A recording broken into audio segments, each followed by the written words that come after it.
નમસ્કાર એચકે ન્યૂઝમાં આપનું સ્વાગત છે। હું છું આપની સાથે કૃપાલી પરમાર। હવે જોઈએ આજના મુખ્ય સમાચાર। શું આ રીતે ભણશે ગુજરાત?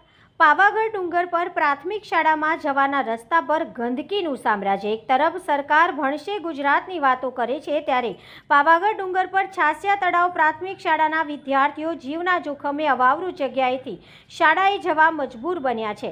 આ શાળા સુધી જવાના રસ્તા પર કાદવ કીચડ ગંદકીનું સામ્રાજ્ય છવાયું છે, જેથી બાળકો અભ્યાસ અર્થે પથરાળ અને ભયજનક રસ્તા પરથી જઈ રહ્યા છે। જો કોઈ બાળકને જાનહાનિ થશે તો જવાબદાર કોણ? આ કાદવ કીચડ અને ગંદકીના સામ્રાજ્યને લઈને બાળકોનું શિક્ષણ જોખમાઈ રહ્યું છે। રોગચાળાનો પણ ભય સતાવી રહ્યો છે, ત્યારે શિક્ષણ અધિકારી, તાલુકા વિકાસ અધિકારી, મામલતદાર, કલેક્ટર આ બાબતે કોઈ કાર્યવાહી કરે છે કે કેમ તે હવે જોવાનું રહ્યું। हाँ नमस्कार। हमारी शाला प्राथमिक शाला छासिया तळा प्राथमिक शाला है, पावागढ़ डूंगर पर आवेली है। અને બાળકોને આવવા જવા માટે બહુ જ ગંદકી છે, તો વહેલી તકે સાફ સફાઈ થાય તો બાળકોને આવવા માટે કોઈ તકલીફ ના રહે અને બાળકો બીજા વધારે આવી શકે। ગંદકીના કારણે બાળકો વધારે આવી શકતા નથી સ્કૂલમાં। જે આ જે રસ્તો ખરાબ છે એના લીધે અત્યારે ક્યાંથી આવે છે?